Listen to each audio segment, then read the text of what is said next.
Hey everyone, welcome to Jiggy's Geek Speak. This is Jiggy as usual, and the NBA deadline just ended yesterday. For us Celtics fans, nothing happened. Danny Ainge stood pat, and yun, we wanted to get the thoughts of my friend on Twitter, Mr. Celtics Manila. Sir, good afternoon to you.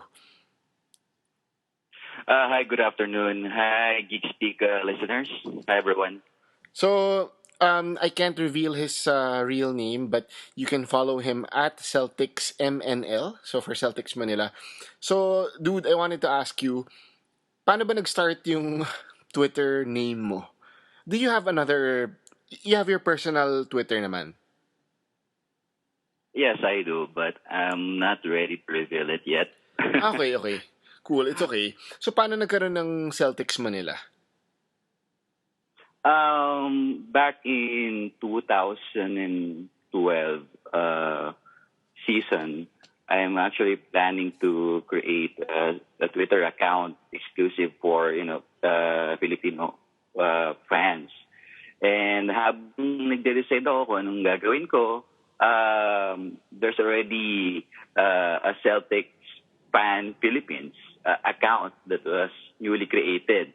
So I was following him. I was really excited na meron, but I'm not really a fan of his content. Medyo may pagka-friendly siya sa lahat.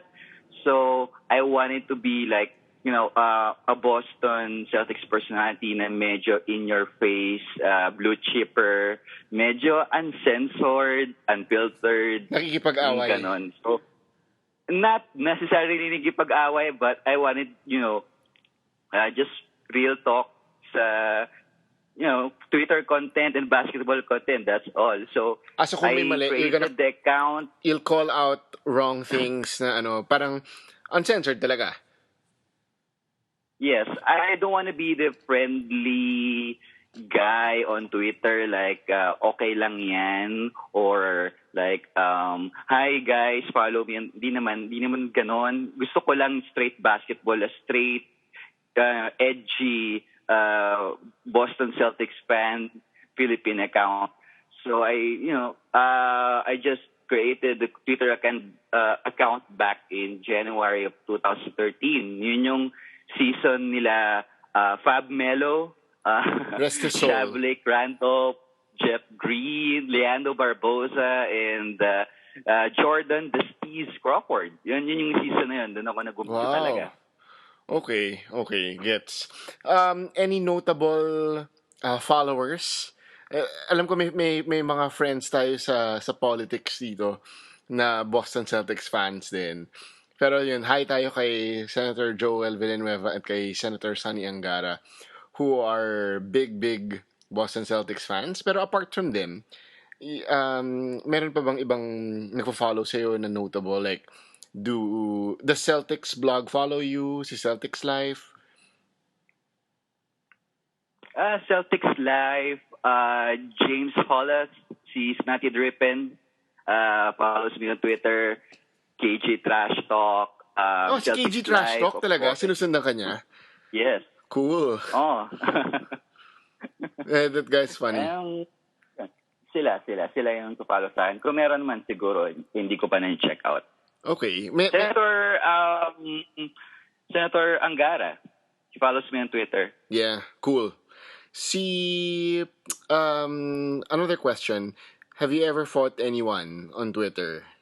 Like, super away. Like, I'm assuming, curious ako, si Heckler Forever ba nakaaway mo? Who's a big Lakers fan? I'm not following him. I don't want to engage to a Twitter war with him. Siguro healthy conversation. Regards to this mga away, I'm not really entirely sure kung away yan. Pero Nico Ramos didn't like what I said regarding his Lakers. medyo hindi maganda yung naging response niya. I cannot remember what exactly the tweet was.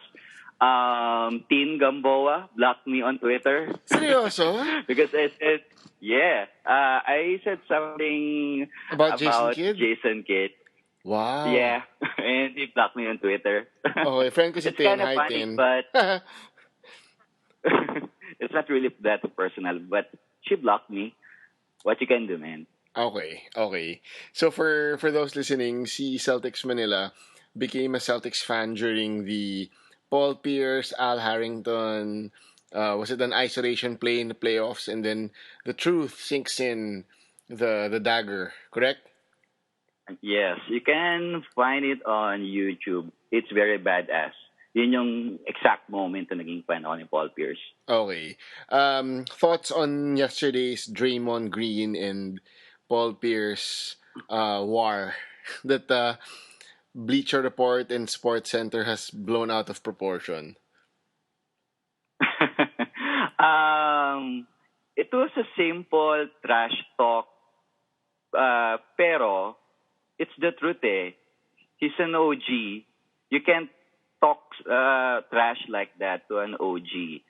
So I don't really like Draymond Green's personality. I like his game, but his antics, his kicking in the nuts antics, I don't like that. I don't like his his demeanor on the floor. But I like his play.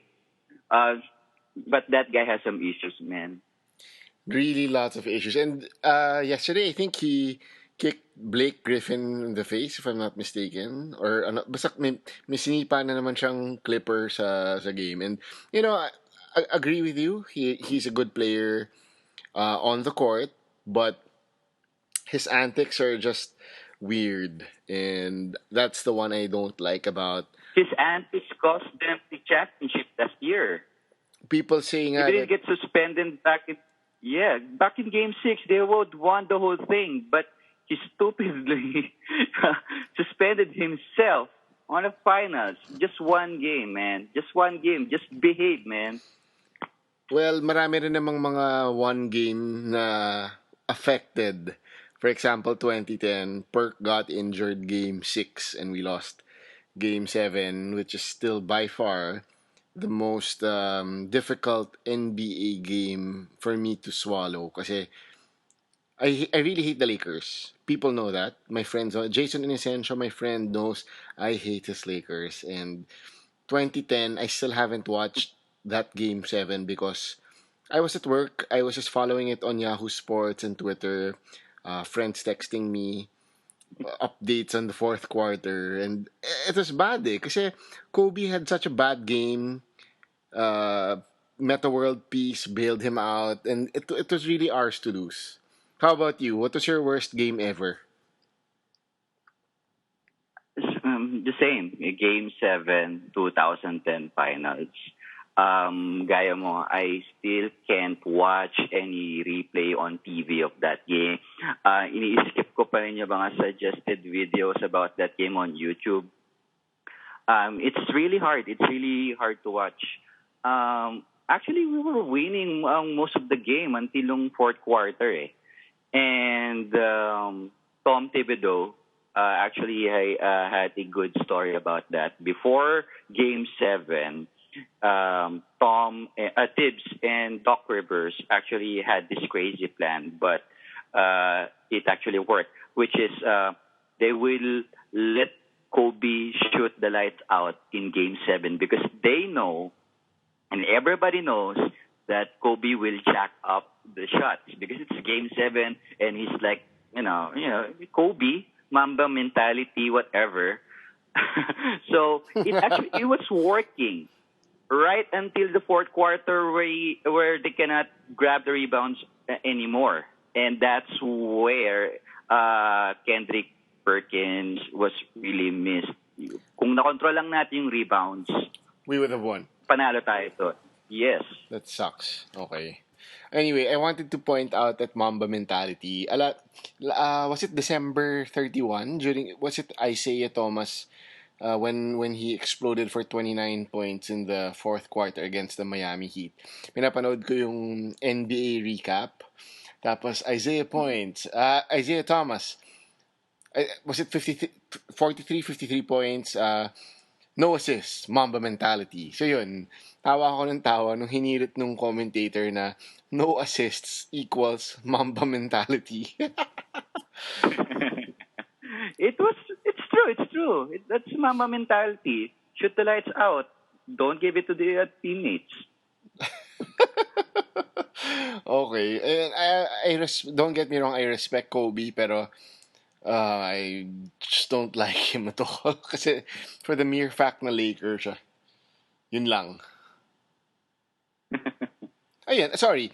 All-time favorite Celtics, ikaw. Kung, after Paul Pierce, sino top 3 mo ever to play the game in Boston? Minus Paul Pierce. Yeah, another 3. Other three. Of course, Kevin Garnett. Okay. Kevin Garnett. Kasama ba yung 80 Celtics? Oh yes, all-time. Include mo na si Russell, Havlicek, Bird. Okay, top 3 minus Paul Pierce, Kevin Garnett, number 1. Number 2, Kevin McHale. Oh, wow. Number 3, Larry Bird, in no particular order. Okay. Those okay. 3. Gulat ako with McHale that you didn't choose Mr. 11 Rings himself, Bill Russell. But it's fine. Gets ko. I'm a younger generation, so I haven't really got chance to watch him. That's my excuse. Okay. My take naman, I haven't said to everyone how my Celtics fandom started. It was really because my family lived in Boston. Exiled sila as political refugees from 1980 to 1983. And they lived in Boston. Na-brainwash nila ako to be a Boston Celtics fan. My mom and dad were big Larry Bird fans. And my mom was such a big Larry Bird fan to the point na she and my tita Viel would go to the airport. Sasalubungin daw nila si Larry Bird during games na pauwi sila. Ganun daw. And because of that, naging fan na rin ako ng Boston Red Sox and the Patriots. The Patriots recently because during the 2001 season, as in Tom Brady, siya, nasa Mount Rushmore na siya ng Boston sports eh. And I was listening to Bill Simmons regarding the Boston sports Mount Rushmore. Boston sports guy. Yeah. Yes. Si Larry Bird yung ilalagay niya doon as the greatest Celtic. Now I wanted to get your thoughts on that. Na Tom Brady for the NFL, Bobby Orr for the Boston Bruins, David Ortiz sa Red Sox. Who would you put as the Celtic there sa Mount Rushmore nga ng Boston? Would it be Larry? The truth? Para sa'yo. Larry Bird. Larry Bird without a doubt. Yun yung peak kasi ng Boston Celtics eh, yung 80 Celtics. Para sa akin, Larry Bird talaga. And even Bill Simmons said na medyo naunahan na ni Tom Brady si Larry Bird as the number one Boston. Boston. I listened to that episode sportsman of the BS podcast.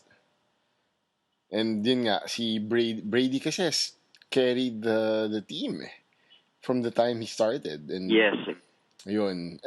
It's just sad na in Boston, hindi as well-loved ang Celtics if you compare them with the Red Sox and the Patriots.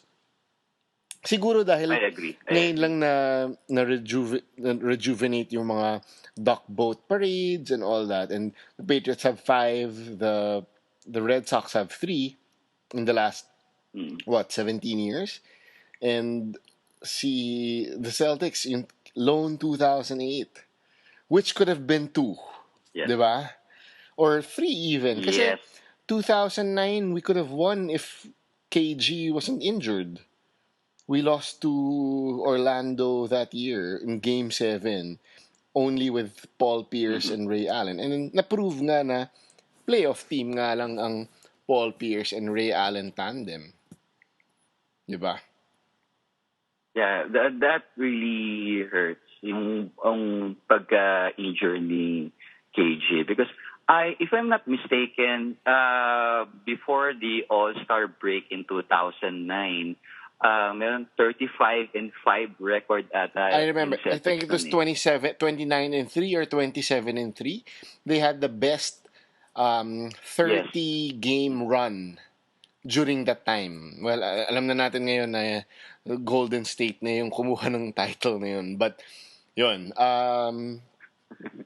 The Celtics in 2009 had a good run. Pero I think we could have also won one particular year na nasira yung momentum nung All-Star break when parang midnight, as in photo finish, tinraid si Perk. I was so disappointed. Danny explained the trade of Perk. Sa parang Paul is not getting any younger and they wanted a backup young small forward that can carry the load of the bench. And gusto nila i-replicate yung young James Posey. But so they traded for Jeff Green, but apparently it backfired horribly. Super, no? And it also disrupted the chemistry of the team. And KG and Paul was very open about that. That they were really down when it happened. Rondo din eh. Alam ko Rondo and Perk were really good friends during the time. That they were Yes, they're the closest. Rondo and Perk, di ba? Yes. So yun, since we're talking about the All-Star break and the trades, I wanted to get your thoughts on the current decision of the Celtics management. Okay lang ba na wala tayong kinuha? Yeah. For me, okay lang, no? Before the trade deadline, we're currently second in the East. And the sixth or fifth best team in the NBA with a lot of injuries. Avery is currently hurt. Al Horford missed like 12 games due to concussion. Jaylen Brown missed some games. Marcus Smart also missed some games. So Danny actually said after the trade deadline that we haven't played the best game yet. And still, we're second in the East. We still have the Nets pick, and we still have a ton of cap space. And I think yung gusto ni Danny is to show every superstar in the league na we can win with this lineup, or we can go to the playoffs with this lineup, maybe reach the second round or the conference finals. And maybe siguro ang pitch niya, hey, if I'm a superstar, for example, like Jimmy Butler, if I can go to this team, I can, help them go to the finals or and beat Cleveland. Diba? So I think magandang pitch yun. Pero kasi kung isipin mo, if we sign Paul George or we can trade for Paul George nung trade deadline, do you really think na matatalo natin yung Toronto or Cleveland or Washington? What do you think, Jiggy? In your own opinion, I think matatalo natin sila? with Paul George, tingin ko hindi kaya. Masisira yung chemistry. Yes. And if you're gonna give up Jay Crowder, Avery Bradley, and even Jaylen Brown, super lugi yung pinropose ng Pacers eh. They're asking for a lot. No, it's a bad deal. Maybe even worse than the Marcus Cousins deal. Diba? Ang dami eh. They're asking for Crowder, Bradley, Jaylen Brown, Nets pick, and Marcus Smart, I think. Yeah, even Marcus. So they're asking too much. And just like I agree with Bill Simmons, no, I'm a Marcus Smart fan. I'm just not a fan of his hairstyle, pero even with his flopping, magaling siyang defender eh. And I thought na we could have gotten Jimmy Butler.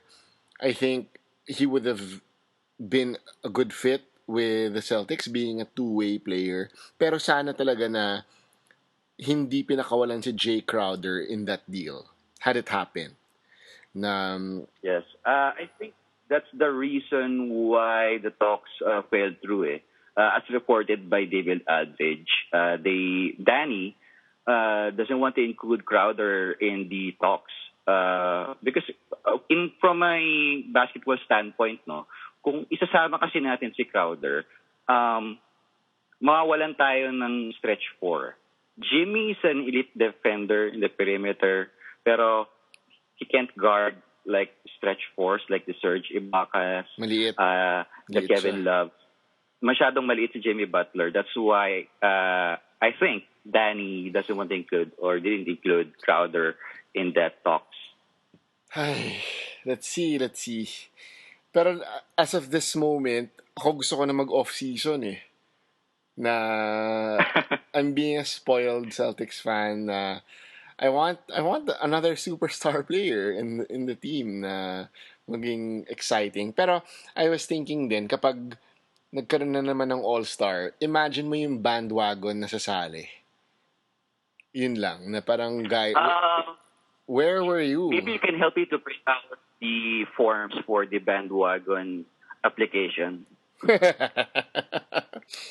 Ay, nako, where were you during the Rajon Rondo, Brad Stevens era? When the Celtics sucked with Gerald Wallace, Chris Humphries. Nasaan kayo nun? Tapos ngayon kung kailan magaling, Yes. dun sila sasali ng bandwagon. Pero, I'll admit, no, I was sad during that time. Pero nung dumating si Isaiah Thomas na, nung una parang, Isaiah Thomas? Who's this Yeah. guy? And biglang, uy, kaya mag-playoffs. Tapos di nag-playoffs. Oh, it's not a bad team. Na the face of the team is the coach in Brad Stevens. Na nagkakaroon ng mga in Brad Stevens we trust. And even your Twitter profile pic, it's Brad Stevens followed by the Celtics with banners, di ba? Ayun. And It's my nag-buy-in ako sa sistema niya na no star player. I would have wanted to reach the second round last year versus the Hawks. And yun, na-fuel yung new hatred ko for Dennis Schroeder. Yung highlight niya. Gusto kong i-dye yung hair niya na yung may blonde part. Gawin mo na lang black. Come on, man. Yun. So yeah, let's march into the playoffs. Sana mag at least two or three na we get home court advantage ng first round. Happy na ako dun. And reach the second round. I think, yeah, I think we will definitely reach a second round. If the playoffs started today, we will face Chicago, right? Yep. Mm. And I hate Dwayne Wade, And by the the second way. round will be a much tougher matchup. Maybe between Toronto or Washington. Medyo hindi maganda yung performance natin parate against sa kanila kasi they are a better rebounding team and they have a lot of big guys that can crash the boards that keep on hurting us. And also, they have a very dynamic and very good backcourt players in John Wall and Bradley Beal and Kyle Lowry and DeMar DeRozan. And that's why we badly need Avery Bradley back. So, kaya actually nakakatanggap ako lately ng mga tweets na why we suck like this, we should have traded for a star. I'm like, just relax, man. Just one game. We haven't had our complete and healthy team. We're still second in the East, diba? Some of my followers are complaining about Al Horford's contract and why we signed him, and they're like contemplating if he's really worth the money that we gave to him. Siguro tumitingin lang siguro sila masyado and focus lang sila siguro sa box score.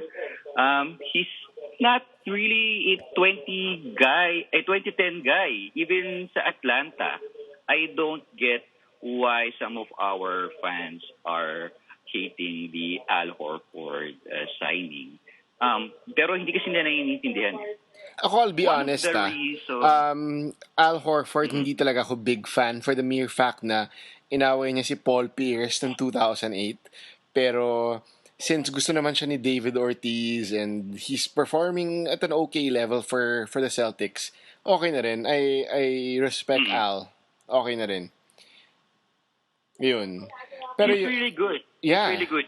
Hindi lang talaga siya yung typical na center power forward na parang mala DeAndre Jordan or Blake Griffin, those type of kind of players. Pero kasi what he brings to the table is more than that. Eh. It's more than the box score. JJ Redick admitted one of the reason why Isaiah Thomas is playing this good is because of Al Horford. Yung presence lang niya. You have to respect his jump shot. You have to respect his rolling in the to the paint. Pag nag-high pick and roll na sila kailangan mo rin bantayan si Al Horford I think this is the career high ni Al Horford when it comes to 3 points Okay. So, if you're defending a high pick and roll for Horford and IT, once na mag-set na ng screen you have to think You have two players, you have to think. Sino ba bantayan mo? Si IT na can shoot threes and drive to the basket? Or Al Horford can shoot the three and also drive to the basket? Yun pa lang, medyo problema na sa other teams yun. So, JJ Redick, yeah, like what I've said earlier, admitted isa sa mga reason kung bakit may bantayan si Isaiah Thomas kasi sa presence ni Al Horford. All right. Other question before we end. Who would you rather face, Toronto or Washington? Kung umabot man tayong second round. I'd rather face Washington. Because Same. anytime i-injure si Bradley Beal, Wala. Talaga? that's how... yeah.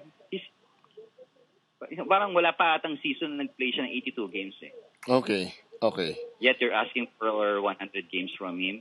I'm not sure. But I think we are more experienced than Washington. And Yun we din are more mentally... Kasi Washington Yeah. didn't make the playoffs last year, di ba? Yes. Tama ba? Yeah. And yes, yun yung naging advantage natin kung kasi may mga fans like for the last 2 years na they don't want us to reach the playoffs and they're thinking we should tank instead. Hindi nila nagigets yung value na naglaro ka sa playoffs And you can carry that over to the next season. I mean, meron ka ng confidence nadama mo na yung playoffs Yep. And we see it, yung mga players na naglaro last year sa playoffs, maglaro ulit. So I think that we will have that advantage over Washington. For Toronto, they're a scary team. They just beat us earlier. They're a very scary team. Pero if we have a healthy lineup, healthy Avery Bradley, healthy Horford, we might have a chance to Hindi kaya yan. face Si Cleveland in the DeMar exploded for 43.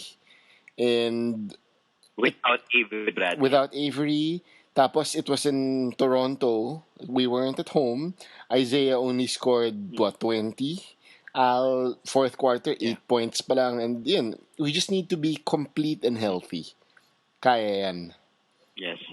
Anyway, And so pinopoint out ng mga fans na parang that's the reason why Danny should have traded for a star.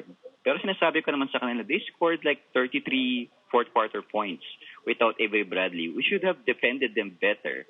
Hindi natin kailangan ng fourth quarter scorer ulit. Let's leave it to Isaiah. yes. Anyway, before we end, you want to invite the listeners to follow you on Twitter? Guys, you can follow me at Celtics Manila. That's Celtics MNL. Tara, usap tayo.